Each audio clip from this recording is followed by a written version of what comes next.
आज की क्लास है वाल मैकेनिज्म कि जब इंजन अपना कार्य करता है तो जो वाल हैं वो कैसे चलती है, कौन सी वाल कितनी डिग्री पे खुलेगी, कब बंद होती है। तो सबसे पहले बात करेंगे कि जो वाल हैं वो किसके द्वारा चलाई जाती है। तो जो वाल है वो आपकी केम शाफ्ट होती है, ये नीचे होती है क्रैंक। क्रैंक और केम इन दोनों को आपस में जोड़ा जाता है पहले तो, क्योंकि इसके अंदर जो पावर होती है वो पावर क्रैंक से ली जाती है। क्रैंक के द्वारा फिर केम को घुमाया जाता है। तो अगर हम इसकी बात करें तो इसके घुमाने के जो तरीके हैं वो आपके 3 प्रकार के होते हैं। नंबर पहला होता है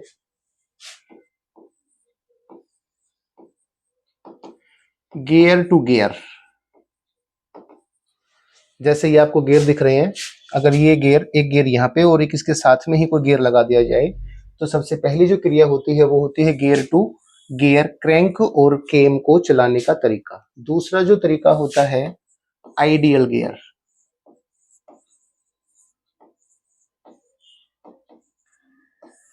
कि आपके पास 2 गियर हैं,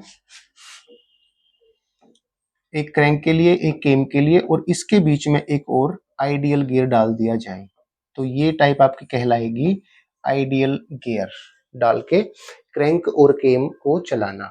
उसके बाद तीसरा पॉइंट होता है टाइमिंग, चेन और बेल्ट।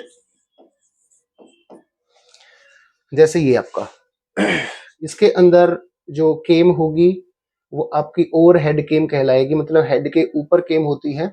और क्रैंक से इसको चलाने के लिए या तो हम टाइमिंग चेन का प्रयोग करते हैं या टाइमिंग बेल्ट का प्रयोग करते हैं। और इनका जो रेशो होता है वो 2 राउंड इसके होते हैं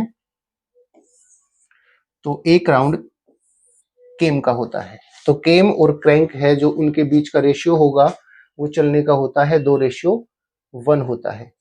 अब जो आपकी केम है इसके ऊपर ये टैपिट होती है और ये टच करती है आपकी वाल हेड को या वाल के टॉप को। उसके नीचे आपका स्प्रिंग होता है और उसके अंदर डली होती है आपकी वाल। जिसके अंदर ये वाल सेट होती है उसे कहा जाता है वाल गाइड, और जहां पर ये हेड के अंदर सेट होती है उसे कहा जाता है वाल सीट। यहाँ पे जो सीट सेट होगी हेड के अंदर इसे कहेंगे वाल सीट। तो जब आपका पहला स्ट्रोक होता है तो उस क्रिया के अंदर आपकी जो इनलेट वाल है वो खुली होती है और एग्जॉस्ट वाल बंद होती है। लेकिन हम जब पढ़ते हैं तो हम सिंपल भाषा में ये देखते हैं कि एक वाल पहले खुलेगी, फिर दोनों बंद होंगी, फिर बंद होंगी, फिर एक खुलेगी, एक बंद रहेगी।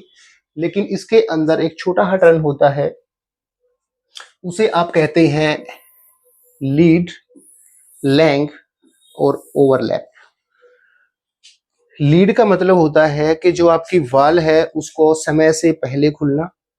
लैंग का मतलब होता है कि उसका समय के बाद तक खुला रहना। और ओवरलैप का मतलब होता है एक ऐसा टाइम जब दोनों वाल, इनलेट और आउटलेट वाल खुली होती है।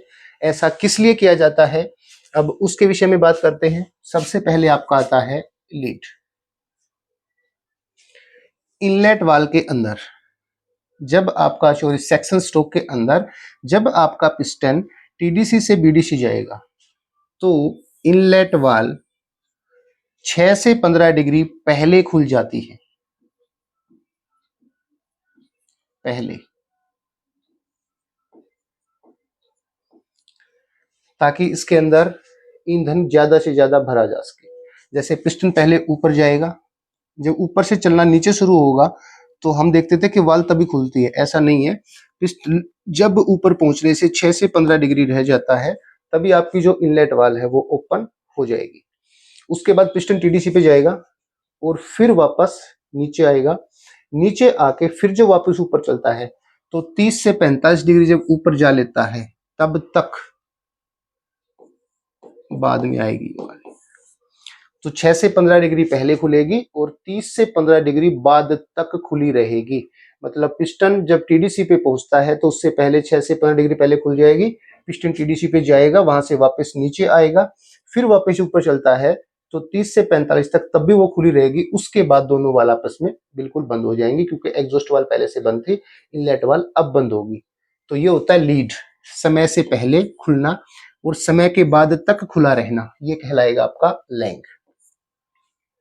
तो ये जो चीज थी इनलेट के अंदर, सेक्शन स्ट्रोक के अंदर इसको इसलिए किया जाता है ताकि जो आपका मिक्सचर है या जो आपकी एयर है, डीजल के अंदर एयर और पेट्रोल के अंदर पेट्रोल और इंजन का सॉरी गैस का एयर का जो मिक्सचर है उसको ज्यादा से ज्यादा सिलेंडर के अंदर भरा जा सके, ताकि आपका जो कंप्रेशन रेशियो है वो अच्छा बन पाए।